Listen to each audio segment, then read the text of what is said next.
On March 20th, there was an event held in the Bronx that was co-hosted by AOC and Congressman Adriano Espaillat. A student services fair at the Renaissance High School auditorium. This was on March 20th, so this was a few days ago at this point. And since AOC obviously ran as a progressive, as a socialist, obviously, as, you know, presumably anti-war voice, as you would say, she even spoke out in 2020 about opposing military recruitment events at public schools. High schools, right?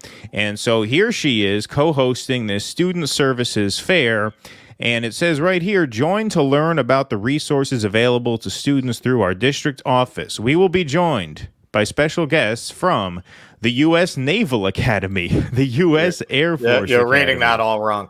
U.S. Military Academy, U.S. Merchant Marine Academy, U.S. Coast Guard Academy, and the U.S. Department of Education. Yeah, the Department of Education, right. As well as former congressional interns. And so this poster here went viral for a pretty good reason, right? A lot of progressives were quite upset that Congresswoman AOC was involved in hosting what seemed to be, at least in large part, a military recruiting event. Of course, they would never call it a military recruiting event on the poster, but you saw there, how many organizations are there? 1, 2, 3, 4, 5. Of the 6 organizations named, 5 are military. Right. Exactly. So, you know, you have to be crazy to think this is a military recruitment event. Yeah, right. Exactly. Or you have to be lying, right? Lying. You have to be spreading disinformation to call this a military recruitment event. So she had a lot of people tweet their frustrations at her. Or someone who hates people with uteruses.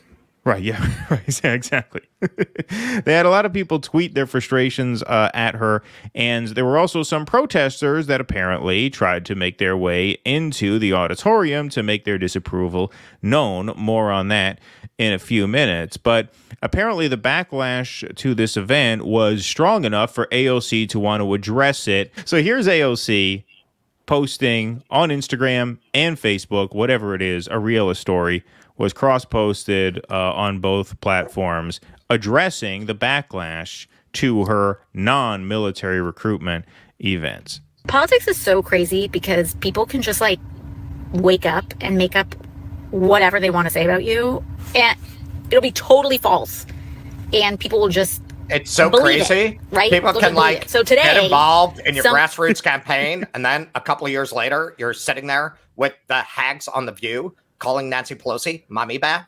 It's just nuts. It's and then people like get upset. People have like buyer's remorse about that. So crazy. Someone made up a rumor that me, was hosting a military recruitment fair for high schoolers. Now, like, does that sound like something I would do? Ukraine budget request. No shade to anybody, but just me. Does that sound like something I would do? Yeah, it sounds like something that you would do and then try and gaslight your supporters when they challenge you for doing it. It does. Yeah, it sounds like something you would do. This also sounds like something you would do. You would take to Instagram and Facebook to try and bullshit your mostly idiotic supporters who you know will bend the knee and vote for you anyway and support you anyway because they're so invested in this project of a progressive takeover of the party that, yeah, your idiot supporters will just chalk this up to bad strategy, as they always do with AOC. And, oh, yeah, she's got to learn. She's still young. She's getting the hang of it. Yeah, no, this sounds exactly like she's getting the hang of it. No, then basic due diligence would mean ask a follow-up question, right? Like, just because someone is, like, said something on Twitter and posted a screenshot, like, ask the next step is not I'm just going to believe that and share it. The next step is let me ask a follow-up. Well, people were posting about this on social media all day and all night. So, I mean, ask a follow-up question to who? Would they want you to call the high school? I'm sure that would have gone over real great. Yeah. Right? Yeah. I mean, Jose tried to check it out for himself. Yeah, we had protesters try to come in and see what was going on and voice their opinion and peacefully demonstrate there, and they weren't allowed in. So what do you mean? You ask a follow-up to who? To who? you saw the tweets, right? I mean, if you didn't see the tweets, you wouldn't be making this video. So you saw the tweets in advance of the fair. So if you wanted to clear that up beforehand, right. you could have. Right? You know, if there's one thing AOC knows how to do, it's use Twitter. Right. She knew so that she the could tweets very were coming easily in. have answered. Right. Yeah, sure. she could have cleared this up beforehand and said, here, we encourage everybody in the area, come see for yourself that it's not a military recruitment fair. Although the problem with that is people would then maybe take her up on it and go and see that and find out it's it kind of was. Right. Fair, yeah, exactly. It's better to clear this up after the fact when possible. Well, you got fog of war. Right. Yeah, exactly. Next step is, let me ask a follow-up question, right? But that didn't happen today. So what did happen today? Well, a lot of people don't know that your member of Congress can extend a lot of opportunities to you, especially if you're in high school. And there are things, for example, did you know that there's a congressional art challenge that happens every year? And if your piece of art is selected by your member of Congress, you and your family fly to Washington. It gets hung up in the U.S. Capitol. It's a big deal if you want to apply to colleges and schools. There's also a congressional app challenge for high schoolers. If you want to blow $250,000 on a worthless art program from a for-profit school and saddle yourself with debt for the rest of your life. Yeah, really important step to have your art hung in fucking Marjorie Taylor Greene's bathroom. Yeah. That's a big step. Well, we have to show up. They're balancing that out with the app challenge where you go become a Silicon Valley goon as well. And if you can design an app, which Melissa right over here did and won, it's also something a really, that'll really screen big deal. out misinformation. And you can have just like so much progress for college or any other opportunities as well. City Year, which is over there, provides a gap year. If you're not ready to go to college, you can spend a gap year in service. And so we held a student services fair to show all of the opportunities that are available to high school students. There were a small amount. By the way, these edits are on the original post. It's a little sloppily edited. Yeah. Maybe we can intern for her and do some video editing. It's not just so you know, that's not us. That had to do with our U.S. service academies. Now, maybe you haven't heard of what a service academy is. Maybe you have. But maybe you've heard of institutions like West Point or Annapolis. And these are kind of like colleges, universities, military colleges, universities, except there is a requirement in my job. Part of my job just comes with the role is that you cannot apply to these schools without a nomination, a federal nomination from your member of Congress, your representative, your senator, the vice president of the United States, or the president of the United States. You cannot apply without that letter. And all right. Now, according to a lot of people who I trust, that is not true. I don't claim to be an expert on this. Sabby Sabs, obviously, friend of the show, over there on her channel and at RBN, she posted a tweet demonstrating that, in fact, an ROTC counselor or, junior ROTC official can write a letter of recommendation. It does not. I would imagine, because that seems pretty onerous. A congressperson. Yeah, of course. Of course. I mean, how could you, everybody who applies to these schools has to track down some federal elected official and get them to sign off on that? It's crazy. Right. At minimum, a congressperson? That doesn't make any sense. Yeah. These Congress people are lazy as fuck. They wouldn't pass a law that requires that many people to get in touch with them. Right, exactly. And I mean, what if there's a congressman who you hate or that hates you? I mean, come on. Right. It's crazy. It makes no sense. We have a responsibility to inform people of that process. And there were a couple tables there today to talk about that. Now, among all of these tables, and even that was like such a small fraction of all the tables and stuff that was there. We even had the Department of Education come in, representatives, to deliver a presentation on the changes to FAFSA that are coming up. In case you don't know, the FAFSA application process and some of those things are changing. And so people really need to know that. A lot of kids do their FAFSA on their own. I had to file my FAFSA by myself, and this is really important information to have. So, I mean, judge for yourself. Does this look like a recruitment fair to you? Okay, well, I can only see like a narrow sliver of the room that you shot through your phone. That you chose to show. Because I would imagine if there were 5 branches of the service represented there, there must be something you're not showing us. Yeah. Because I don't see anyone in uniform, and those recruitment officers show up in uniform. They don't show up in plain clothes. So you are not showing that area. Does this look like a jail cell right now? Do I look like I'm in a prison cell? Because you can tell my entire surroundings from just looking at this backdrop I have in back of me. Does it look like I'm in prison? No, not necessarily. Maybe the Wi-Fi is pretty good, so I don't think I would be in prison. I would think prison Wi-Fi is probably a little worse.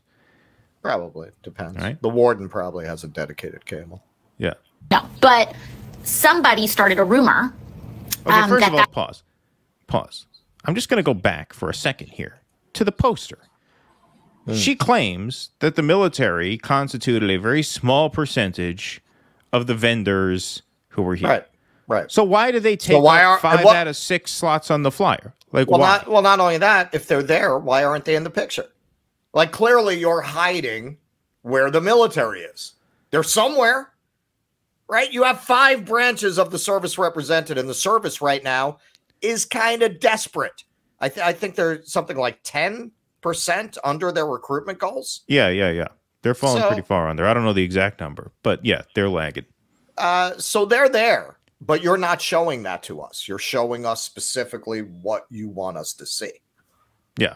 All right. Now, here's where it gets even worse, because here is where she addresses the protesters that tried to come in. Now, keep in mind, she ran not only as a socialist, right? This isn't even so much about her left-wing politics, although that's certainly a part of it.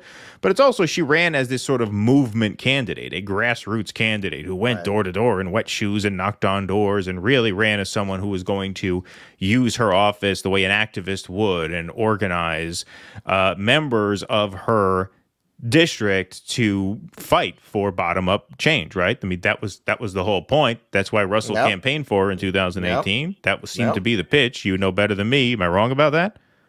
Oh yeah, no, the whole thing. I volunteered really early in her campaign. She was still bartending when I started volunteering for her. She still had that job.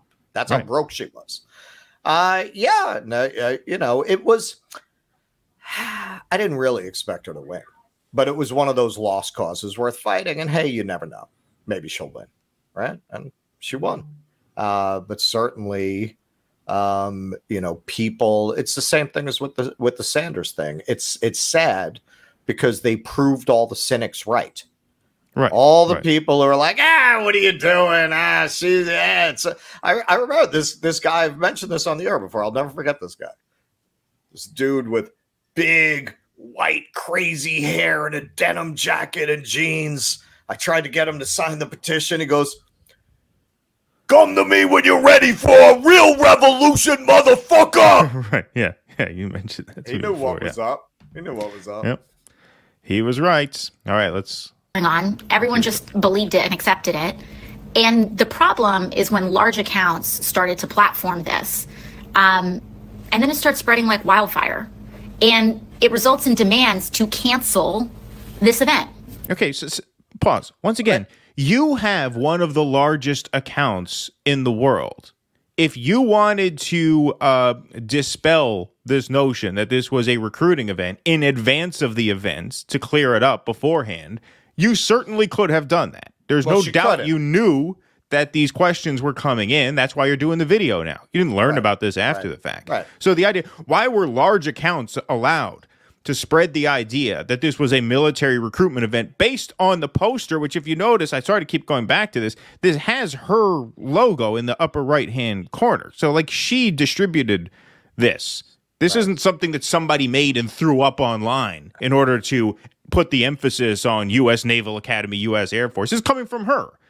Okay, so if you're going to call this, it's astounding to me that you would put this flyer up and then accuse people of spreading misinformation when they say this sounds like a recruitment event, since most of the organizations listed on the poster of the event are military. Well, because it's amazing. It's easier for her to deny it after the fact than before. Because if she had denied it before, people could have been there with cameras just showing the military showing up. Right. But now that it's already happened, she can deny because how much evidence is there that she's lying?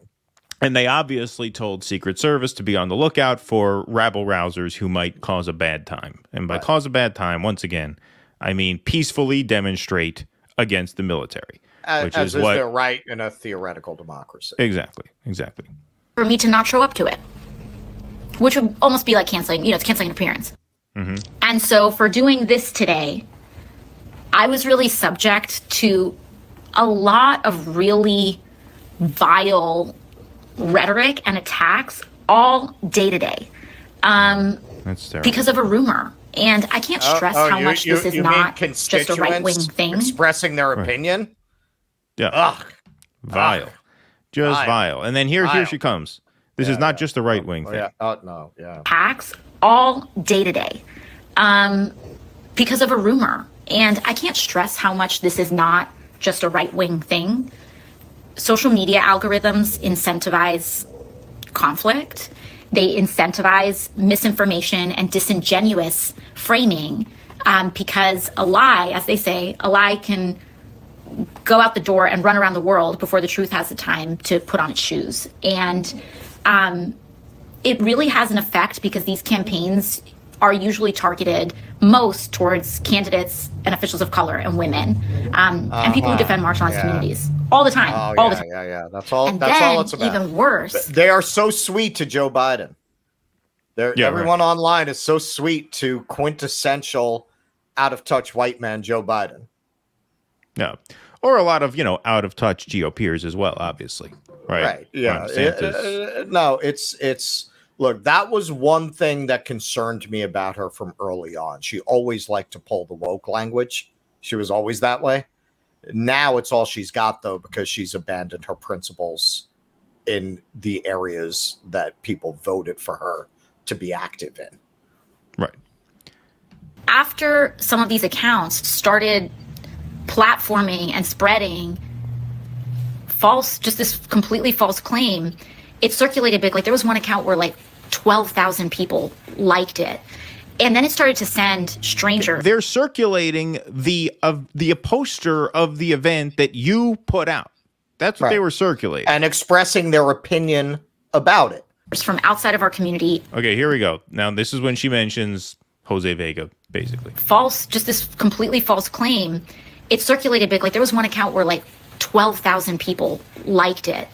And then it started to send strangers from outside of our community, completely not from the Bronx, to drive to this high school. Where are they from? And try Kazakhstan? to enter this high school with children. Where are they inside. from? She says it like it's because so people threatening. Just decided that they wanted to repost something because an algorithm. With high school students inside, people from outside the Bronx. Yeah. Well, Jose lives in the Bronx, and look, there may have been other people who were not Jose, but I'm just using Jose Vega as an example. I mean, they're Americans. They're Americans? Probably Americans. So what do you mean by outside the community? Taiwan? Well, it's such a disgusting insinuation that protesters are a threat to safety. They're other. I mean, that just goes against everything you ran on. That goes against the spirit of your entire candidacy, that protesters, let's bring the ruckus on the Democratic Party, sitting inside Nancy Pelosi's office. All of a sudden now the protesters are somehow a threat because there's high school students in there. Like the protesters were to come in and cause some sort of problem.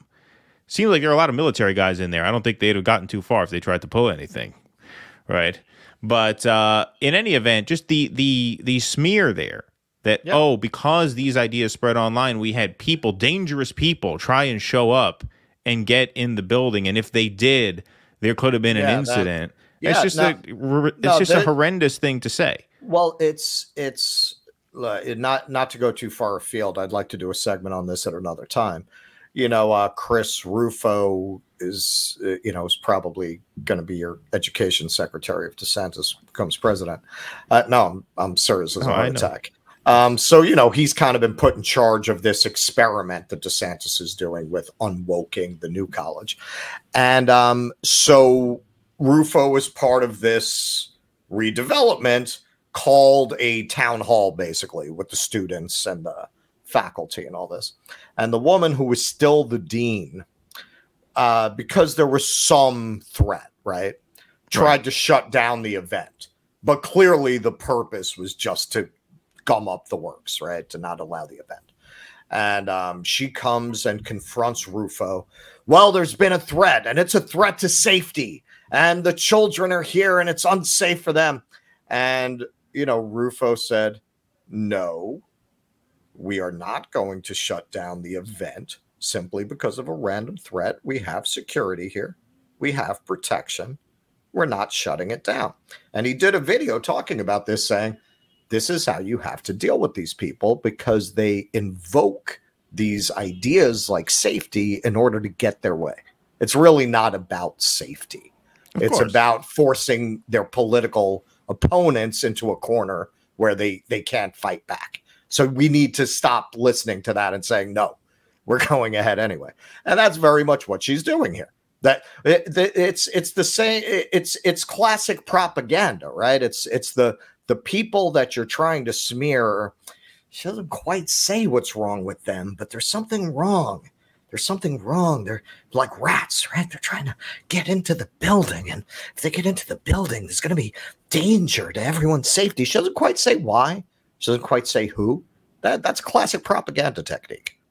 Right. No, absolutely. Absolutely. Let's play. This is almost done.